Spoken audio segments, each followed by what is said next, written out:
Your best customer is your current customer. Why would you want to go out there and do $100 pest control service when you can do $170 pest control with mosquito? Welcome back to Pest Radio, the podcast where we sit down with the leaders shaping the future of the pest control industry, from business growth and operations to leadership, innovation, and the systems behind scalable success. I'm Faye Sebiolu, founder of Digital Karma. We help pest control and home service companies build scalable marketing systems that generate consistent leads and support long-term growth. Today's conversation is about something every pest control owner experiences, but not everyone survives the journey from hustle to systems. Joining us today is Stan Frierson, founder of DAPS Services. Stan entered the pest control industry in 2014 after spending years in automobile sales, looking for a different lifestyle and attracted by the problem solving side of pest management. He quickly developed a passion for both entomology and helping customers solve problems others couldn't. In 2020, he launched DAPS Services from the ground up. Like many entrepreneurs, he started with very little, like buying a truck, purchasing leads, taking every opportunity he could find, and focusing relentlessly on customer relationships. Today, DAPS Services has grown into $1 million company with a growing team, a new office, and a strong focus on building the operational systems required to scale even further. So, Stan, welcome to the Pest Radio. Thank you, Faye. Appreciate you having me. So, before we talk about building DAPS services, I want to go back to the beginning and understand how you found your way into the pest control industry.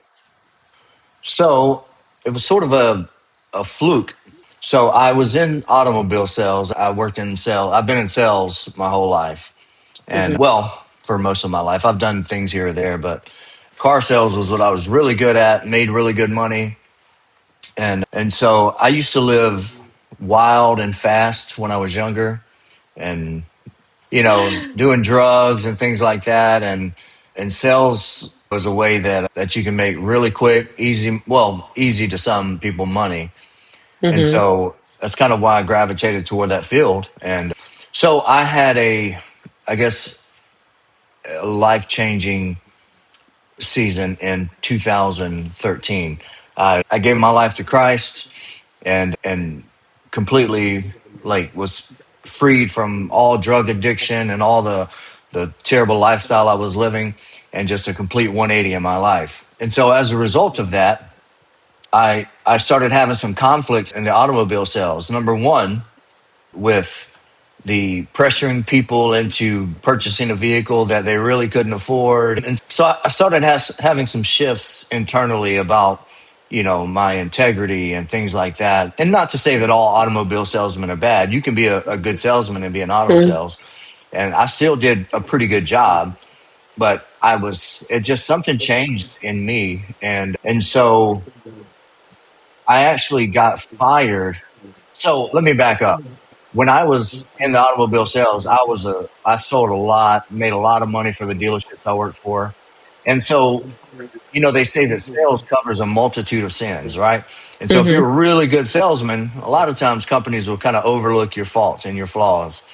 And so I'd gotten in so much trouble at this dealership, and it was kind of the hub. It's where I started selling cars, and I'd go here and there, but I'd always end up back at this dealership. And Mm-hmm. so, long story short, I got in a lot of trouble there through the past. I would get fired because of taking vehicles out and doing donuts and burnouts and young guys, stupid stuff. And so my reputation kind of preceded me, but because I sold really well, they would always let me back. And so when I started having this little internal shift in my life, my sales weren't as astronomical and I wasn't making as much gross per vehicle because I had a heart. And so someone had taken a truck and, well, I did a test drive in a jacked up pickup truck that we were trying to sell. And whenever we were doing the test drive, the guy ran through a mud puddle and it splashed mud all up on the sides of the truck. And so the general manager was like, "We just had that truck detailed and cleaned. What happened to it?" And somebody was like, "Oh, Stan took it out on a test drive and went mud bogging in it." And so for the years before, all the trouble I had gotten into, I didn't do that. But I mean, I was known to take those four-wheel drive trucks and go Mhm. off into the hills. But my reputation preceded me, so they didn't even ask any questions. My sales were down. He was like, "Man, get out of here!" Right? And so I was fired. I didn't have a job, and I got another job like the same day doing road sales for automobile sales, where you go around the country and you would set up at these sales at different dealerships. And man, I was away from my kids for like a week straight, and I didn't sell a single vehicle. I was homesick. Like I said, I had this internal shift. Like my heart had been softened, and I was really just missing my kids. So I came back home. I got a bus ticket. I didn't even wait for them to bring me back. I got a bus ticket and came home. And then my buddy called me and said, "Hey man, I know you're in sales, and I know you're looking for a job. I've got a friend that owns a pest control company, or he's a manager at a pest control company. And so he would probably be willing to give you a shot." And I was like, "Hey, man, I'll try it." I never even a million years would have thought I would be into bugs. And so I hear that a I, lot. yeah, Nobody expected, unless it's a family business, nobody expected, to be in the pest control industry. yeah, it's one of those hidden gems. So he connected me with this guy. I went out and did an interview. And so, come to find out, the guy that owned the company, I went and interviewed with the manager that my friend knew. The guy that owned the company, he had known my parents since they were young in Mm-hmm. Mississippi, where I was born. And he was my youth pastor when I was a little boy. And we had kind of disconnected over the past 15 years or so. But anyway, so I got hired on there, went through the training, and then and it's all history from there. I mean, I love the challenge of the problem solving and figuring out, just how to approach different scenarios and different situations to be able to create an effective process to remedy the situation and on the upside, it's like you're selling stuff, but you're not selling stuff that people don't need. They want you there. They need the Mm-hmm. service. So it's a little different sales because you're not They just need making, it. You're yeah, helping them. It's not like car selling, I guess. Yeah. right. And it's Yeah, not, buying a car is a very emotional thing. correct. I'm sure when they used to come to your showroom, they were not even sure about what to buy. So you were playing, I Yeah. guess, with their emotions. Correct. Yeah, you look for the cues when their eyes light up Hmm. on a vehicle. You play on those emotions, and then Hmm. like you look at, their credit history, their income, their debt, and so that, hey man, they're not going to be able to afford this $950 payment, but because they love Hmm. that vehicle and they want it, then you convince them, oh man, we can get it approved for you, and you build it up and you push it. And a lot of times you're pushing people into issues that otherwise, if you have integrity, you would want to be like, hey, listen. And I've even told at the end of my car selling career, I had issues because my manager would say, go in there and close this deal, man. They can buy it. We can get the credit put together.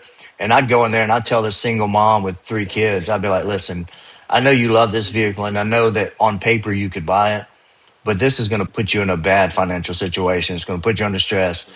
And I really think you should probably look at something else. And so that was another reason why they were quick to fire me, because I wasn't pushing the deals out and so, but yeah, so I fell in love with pest control, fell in love with the education and learning as much as I could learn about it. And I was just like a sponge absorbing it. And so that's how I got into the pest control industry. Started with a local pest control company in Georgia, and the rest is present where we're at.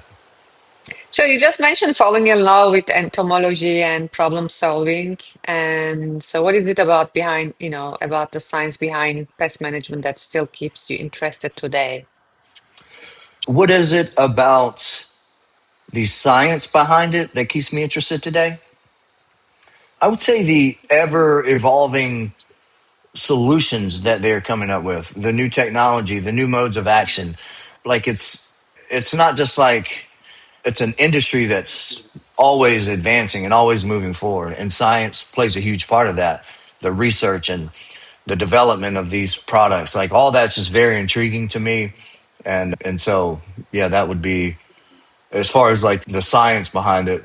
Like I love that stuff, and I love learning about it. I love going to Pest World every year and just nerding out, man. I'll geek out in those things and go to every booth and talk to people and figure out what their products do, how they work, and what's different about them than these. And yeah, I love that stuff. So, after spending years learning in the industry, you eventually made the leap into entrepreneurship. So, I want to talk about what that transition looked like. Why did you decide to start your own business, DAPS Services?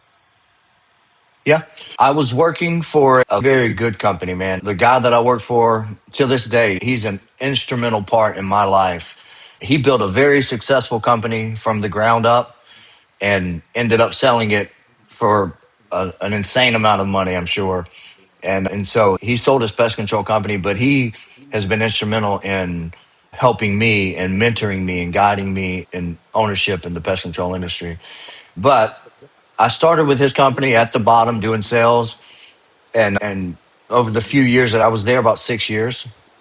And so the time that I was there, I excelled, man, and just took off in the sales department. And I mean, not to say in a braggadocious way, but I had developed a system that would allow me to typically sell double what the guy below me would sell. Right. And so, I would sell 60,000 this month, and then the next guy down would be 20 or 30,000. And I was consistently setting records and setting the bar higher and higher for myself, really. And How so did you do that? that's a whole different podcast or a whole different day about All sales, right. man. Yeah. It's just through the experience of it all, learning, really kind of crafting my own approach to how I sell services to people. And I actually told he's he's soon to be, hopefully, I hope you don't watch this podcast, but soon to be a VP of operations for us. But I was talking to him yesterday because I actually went out to the field yesterday and did some sales, and I had like 100% closing ratio when I was out there. And so I was texting him, kind of in a competitive, hey, just close this one for termite pest, close Uh-huh. this one for the diamond package. And, You enjoy and it. oh yeah, I love it. And so, and me and him have a very healthy competition. Like we're like brothers, if you will, but we have a very healthy competition. We're not in the sense that we degrade one another, but we provoke each other to good works. Hmm. And so I was telling him, the best salesmen in the world are just out in the world making friends. At the end of the day, that's how you, in my experience, that's how I was able to do it. Is because I don't go to a house looking for a sell. I go looking for a problem and figuring out how to create a solution for these people and just making friends. And in return, I mean, the closing ratios for that approach for me have been incredible. But I moved up in that company up to doing the basically like a sales and marketing manager for that company. And I quickly, funny enough, I was in there about a year and I was like, man, this is not for me. I don't want to be a manager of people. I don't want to do it. And so I actually stepped back down into sales there, and I kind of saw the writing on the wall. There wasn't much room for me to grow there. I mean, let me say this: I could have grown there, but I'd kind of reached the pinnacle of where I could be position wise, and it really wasn't for me. It wasn't the right seat for me. So I stepped back into sales, and I kind of could tell this isn't going to be a forever job. Eventually, this industry or this company will either sell to a larger company, which it did, or it would the ownership would transfer. And I was looking at where the ownership would go and kind of thinking like, is that something that I would still want to be involved with? Because I love the guy that owned it, still do to this day.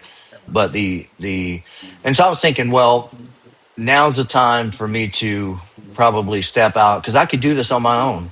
I'm making Hmm. this guy $500,000 or $600,000 a year. I could do this on my own. And so I just branched out and I started the plans in 2019. I was scared to death to tell the owner Wife. of the company. Oh. No, I wasn't married at the time. I was single. And so, but I was scared to tell him because I'm a very loyal person. And I knew that, like, in a humble sense, like, you kind of know, like, if you're like the golden goose, you know what I'm saying? If you're like the top producing salesperson, you just know common sense wise, if they lose that person, then it's not necessarily going to, make the company halt, but it's going to be a large punch in the gut. And so, but a good company can overcome without anybody. And that was a great company. And they did just that. But I guess maybe my ego was a little more involved. And I was like, well, I don't want to hurt his feelings. And he's been really good to me. And so I kind of kept it under wraps, just kind of behind the scenes, working on things and putting things in motion. And so he ended up finding out. Yeah. So I started the idea around October of 2019. And I think around January, right after Christmas, he called me and was like, "Hey, man, are you starting your own business?" And I was like, "Oh, man," because I love this guy. Like besides business, like I love him as a friend, you know? I was like, "Man," I said, "Yeah." He was like, "Why didn't you talk to me about it?" And I was like, "Well," I said, "nothing's all pretty much laid out all, solid yet and all this." I was just beating around the bush. And he said, "Well, get your business plan, come up to my office, and let's spend a couple of days looking through everything, and let me see where I can help you at." And that's it. And then we sat down, we He's talked. an amazing person. I'm telling you, they don't make him as good as he is, man. I'm telling you.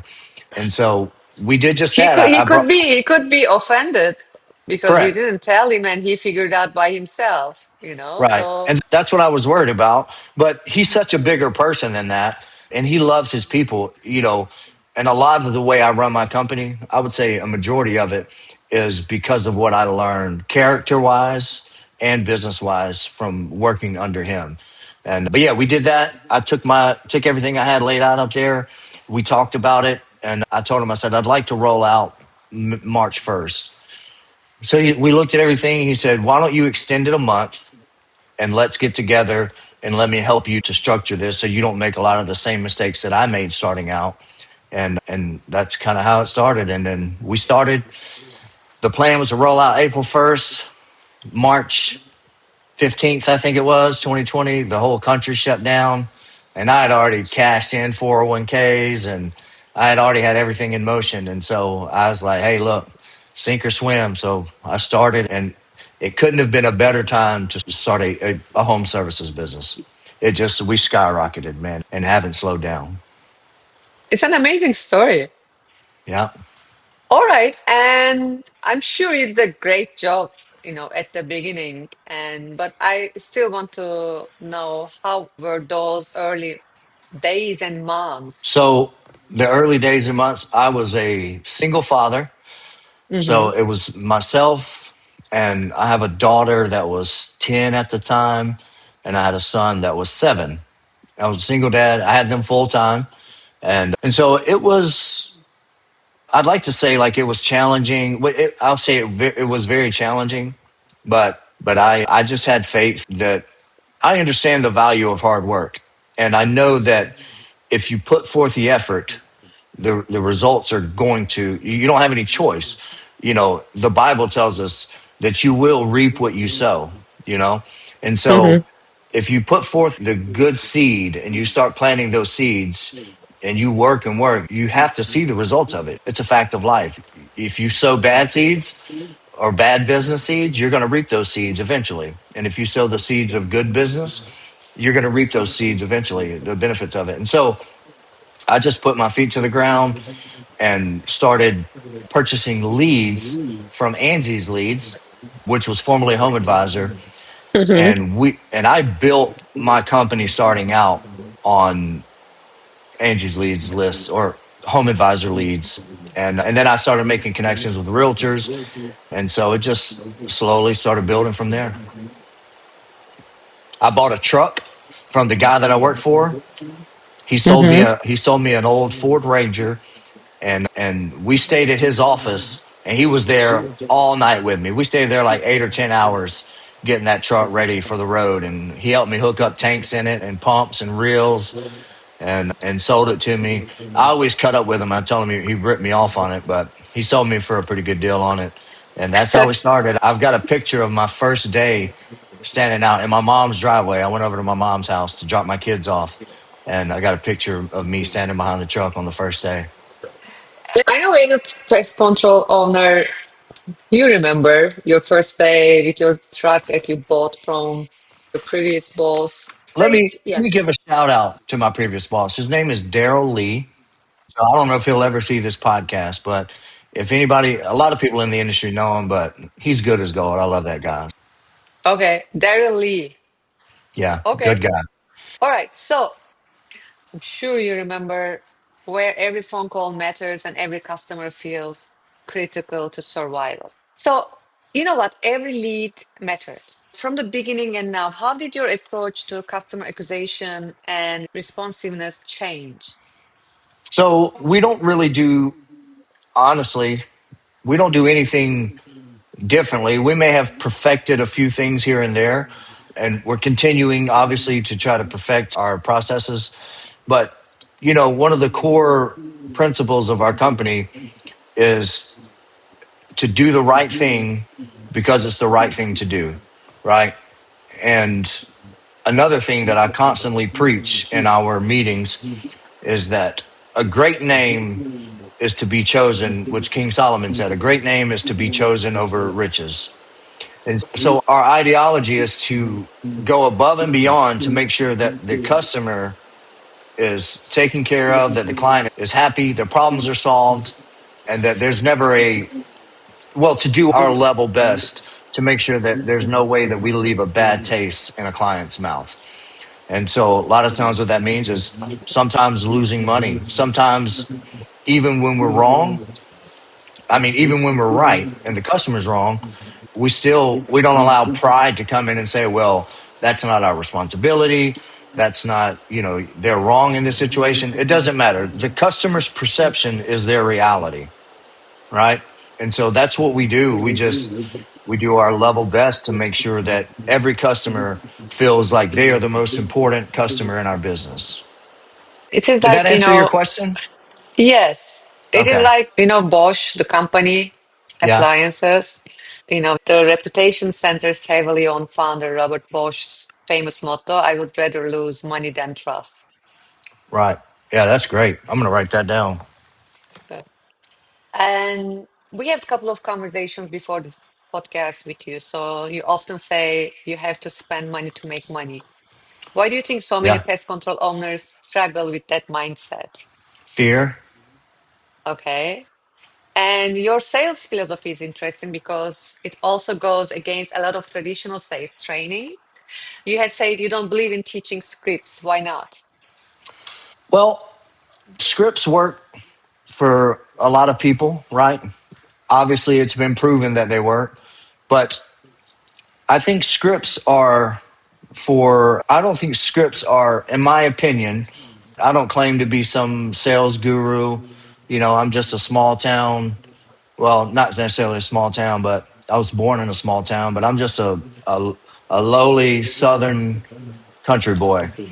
But in my experience, a true salesperson doesn't necessarily need a script. And I'll tell you why.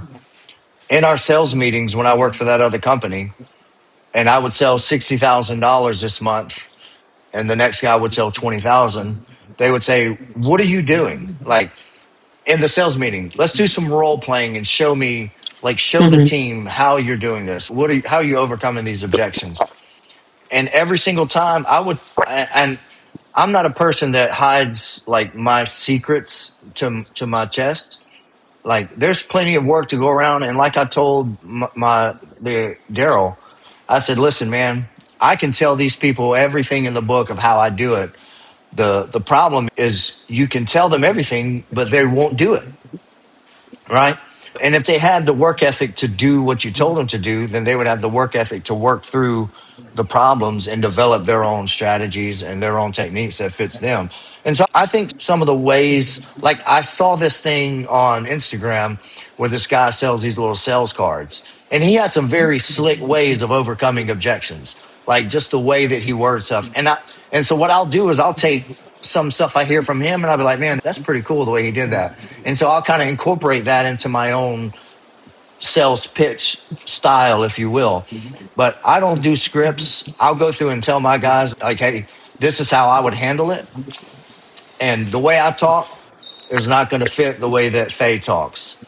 So if you try to say my words verbatim, I know in the sales scripts, they say, practice, and then what it'll do is it'll become a second nature to you, and then it'll end up being your own words. And I guess that could work, but for me, I want guys that have the same passions, that share the same core values, and then when they get out there, if the client has a problem, we have a solution. At that point, we just need to earn their trust, right? If they trust us, they're going to buy from us. So build a relationship with them. Have a conversation, be authentically you, and if they love you, and most of the time, anybody can love somebody if they're authentically themselves. It's the little facades and the. I went out to a lady yesterday and I went to do a termite inspection. I went through the house, we did the inspection, and we sat down, we were talking and just talking about business, talking about termite treatments and all this stuff. Mm-hmm. And so I laid out what we would do, laid out the plan on our service graph. This is what would have to be done. This is the ongoing, blah, blah, blah. And this is what the price would be for our stuff. And she was like, well, okay. She was like, is there any discounts that you can give? And I was like, well, I said, no. I said, I'm going to give you a pest initial service. And so that's already a pretty steep discount that we're giving. And the products that we use are top shelf. We don't use generic products that you can buy at Walmart or Home Depot. And our processes are thorough. We're certified to the guilds. All of our guys are highly trained. I was like, we're not just Billy and his cousin type pest control company. For what we're giving Mm-hmm. you, this is a great value. And she said, you know what? And I don't take a high pressure approach when I do sales. And I encourage my team to do the same thing. Don't take a high pressure approach. And she ended up choosing us because the other guy that she had gotten the quote from was cheaper. And she said, but he was so high pressure. It's like the desperation was offensive to her. And so I don't remember what your original question was, but Teaching scripts. Everything is conditional. So depending on the person. So first you need to create a trust and building relationship, but it creates a different vision in my mind also. All the things I learned from my previous work, now it makes more sense when you're saying, okay, desperation, because the other guy has a desperation. And so that I think that kills the trust, also the confidence when right. that you show to the lead or the customer, right? Yeah, absolutely. And it's like anything in life. If you have to force it, it probably doesn't need to fit in there. You know what I'm saying? And then what ends up happening is if you do high pressure a customer into making a decision, then off the bat, they're not going to feel comfortable and confident in that decision. They're going to feel like they were forced into it. Right. So Mm-hmm. then you're starting off on the wrong foot already because they're not buying from you, necessarily because they trust you, because they or they feel confident in what you're offering them. A lot of people are very non-confrontational, and so when they get faced with confrontation, then they will typically concede or capitulate to end the confrontation. So if you have a salesperson that's sitting in front of you and they're highly aggressive in their approach and high pressure, then a lot of people will sign because they just need to stop the confrontation.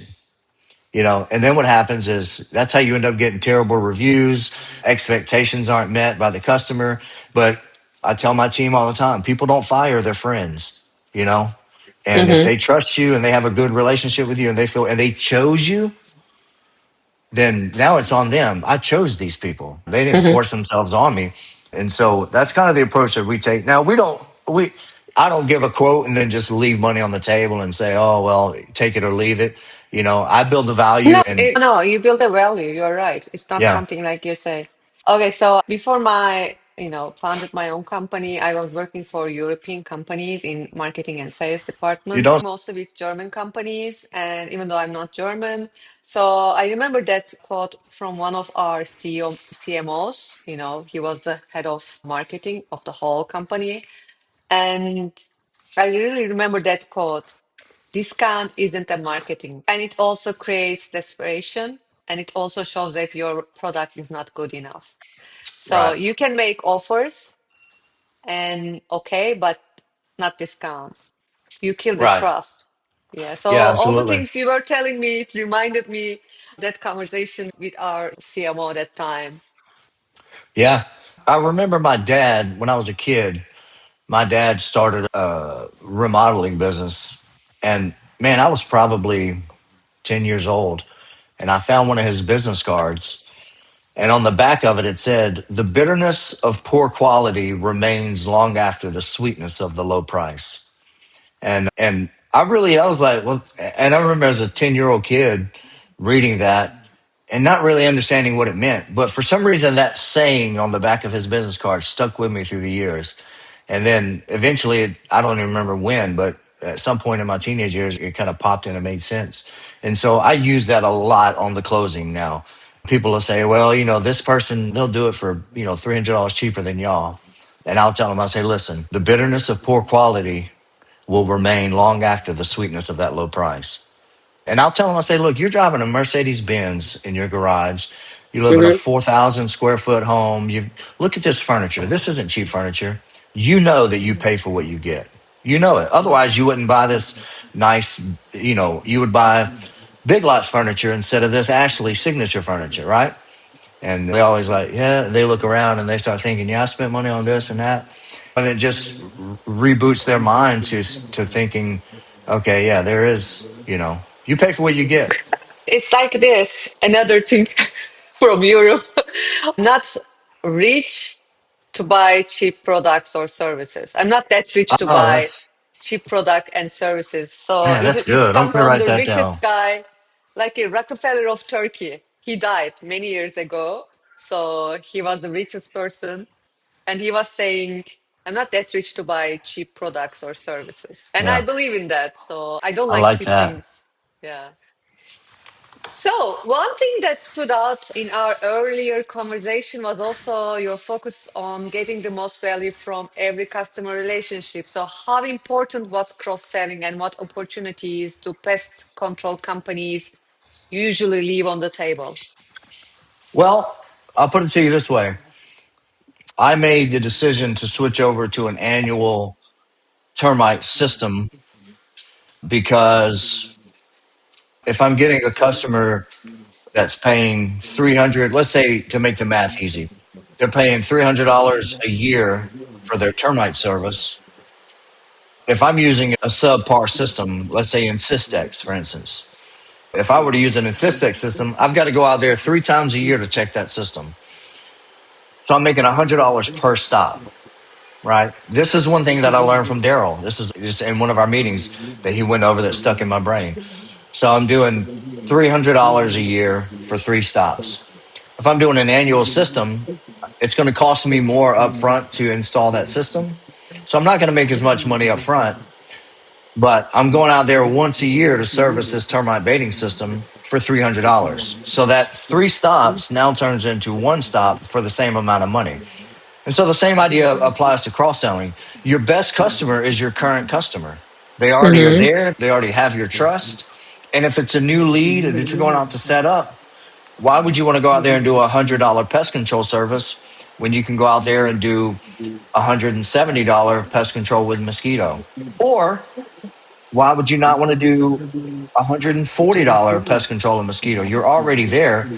The most of the costs associated with the pest control overhead is getting your truck to the location.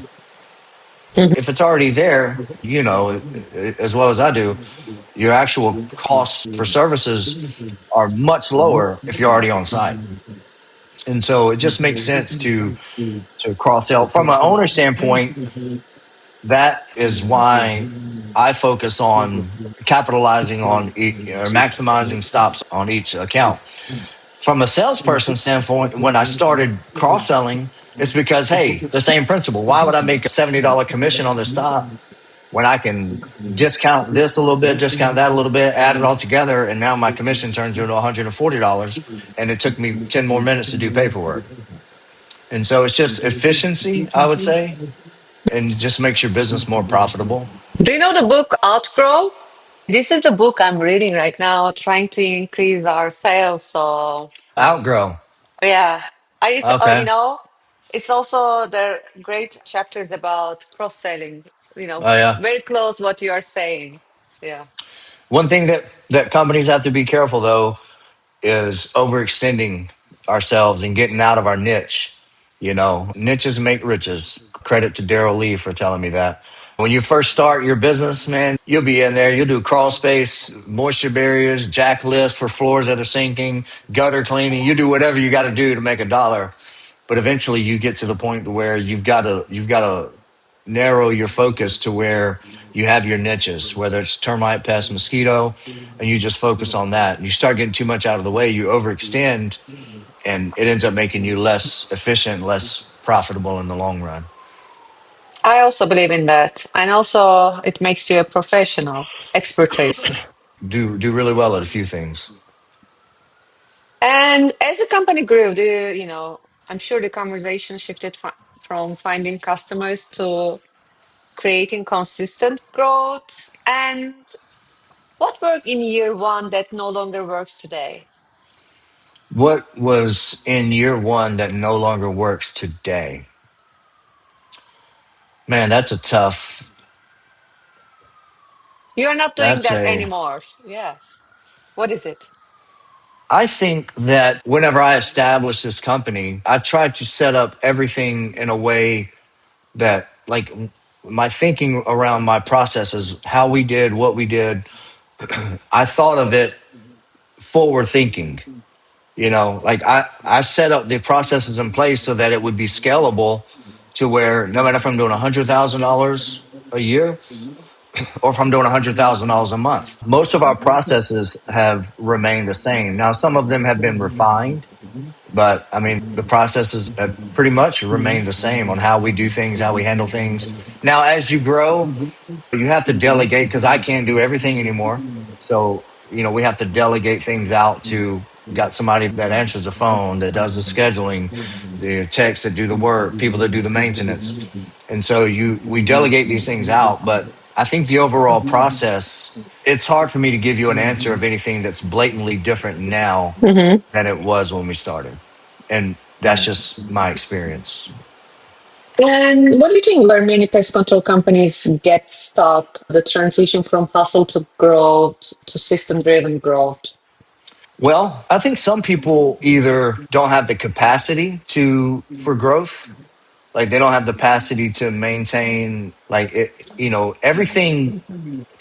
It doesn't matter how collected and controlled everything is. As it gets bigger and bigger, chaos will ensue if you, like you said, don't have structures. If you don't go from an owner-driven hustle to a well-oiled organization, then things will get chaotic. We're actually in the process of restructuring some things in our company with different, well, I'll just leave it at that. We're in the process of restructuring some things to accommodate for the growth that we're experiencing.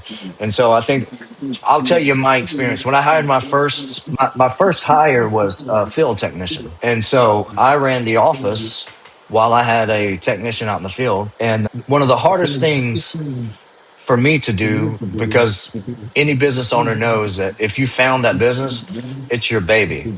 You know, you love it, you care for it, you care deeply for to make sure that everything's carrying forward the way that you intended for it to be.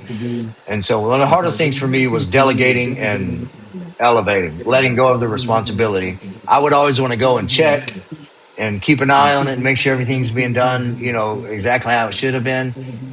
And so that was one of the hardest things for me is being able to trust and not have to go back. Because what ended up happening for me is I would hire somebody to do something, and then I was still doing it anyway because I was going back and double checking everything. So And what's the so point?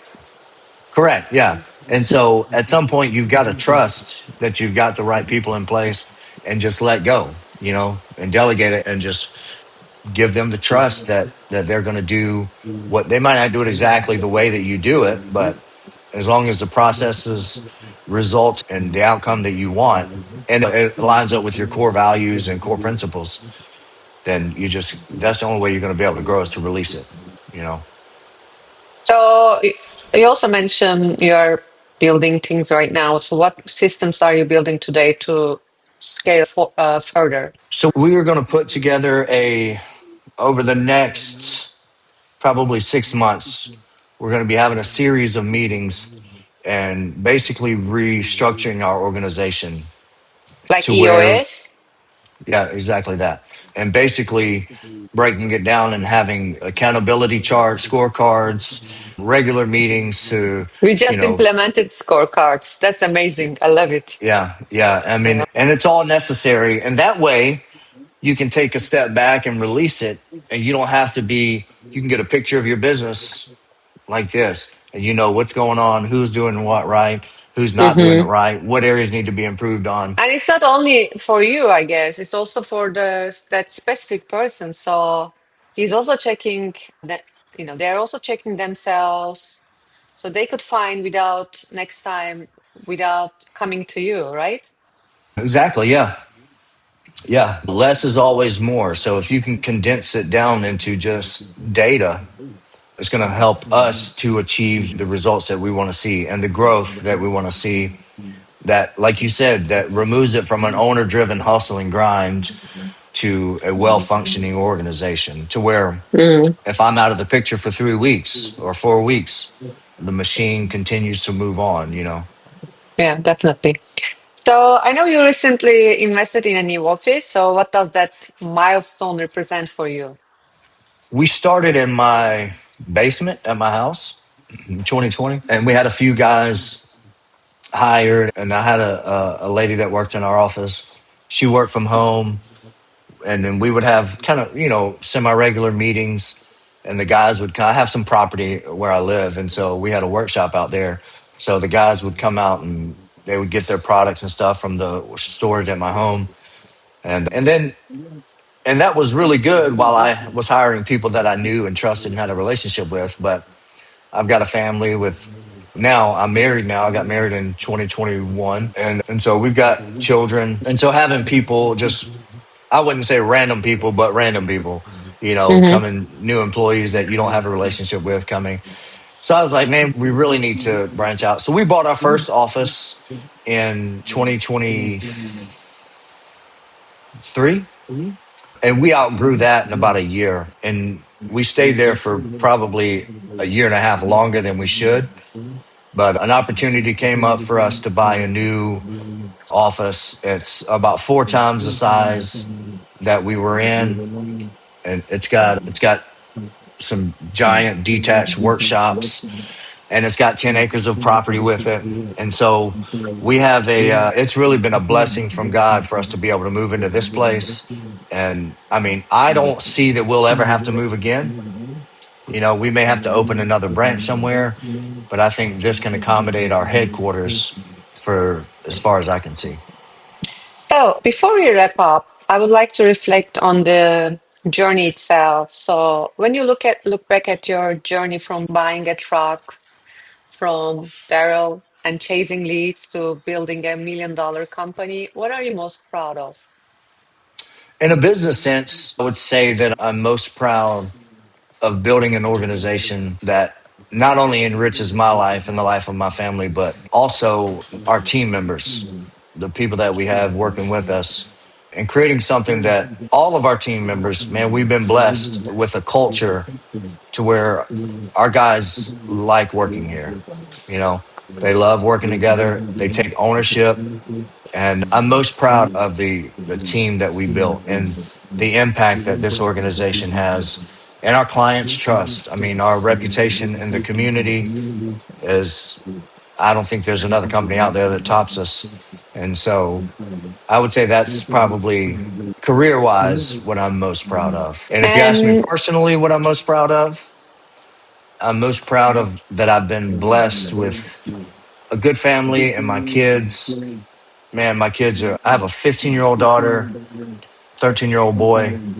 I have a 2-year-old boy, and then we've got a little girl on the way. But I'm blessed with my kid. I'm most proud of my kids and their personalities. They're hard workers. They're very respectful. They love the Lord. And that would be what I'm most proud of overall. and for the pest control owners listening right now who is still in the grind phase, what is one piece of advice you would leave them with? One piece of advice that I would leave them with, I guess I would say, you know, plan for what you want. Like, plan for your dream. Like, if your dream is to have a $40 million pest control company, you need to carry yourself like a $40 million pest control company now. Integrity, honesty, reliability, all those things are what's going to catapult us to those levels. And some people are happy. I know guys that own pest control companies and they have one route and they make, $150,000 a year, $200,000 a year, and they'll be happy with that and retire with it. And for those guys, that's great. That's fantastic. Some people are happy working a 9 to 5 and coming home and not having any stress. But for those guys that are in the pest control industry and that are grinding it out, I would say just carry yourself like you want yourself to be, like where you see yourself in the future. And also, don't think that you know it all. Study your craft, study the business side of it.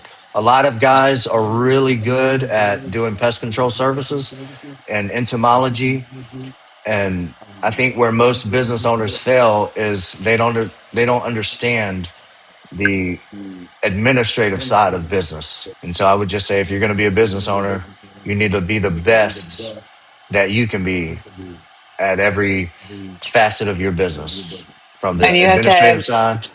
different hats. Yeah, yeah, just got to study. You've got to study to show yourself approved. Study your craft, study your business, study business management, people skills. There's so much that's involved in it. And you've got to be passionate about it, man. If you're not passionate about it, if you dread, like, oh man, I can't do this for another week, I'd say get out, man. Sell your company and go Do something else. work for somebody else. Yeah. If you're dreading it right now and you're in a grind, yeah, man, you either need to transform your thinking or just get out because you're just going to kill yourself. So, Stan, I appreciate you taking the time to share your story so openly. And there's a lot that people can learn from. And it has been a real privilege having you on. It was a great conversation. Thank you very much. Thank you for being here with us today. All right, Faye. Well, I appreciate you and thank you for your time.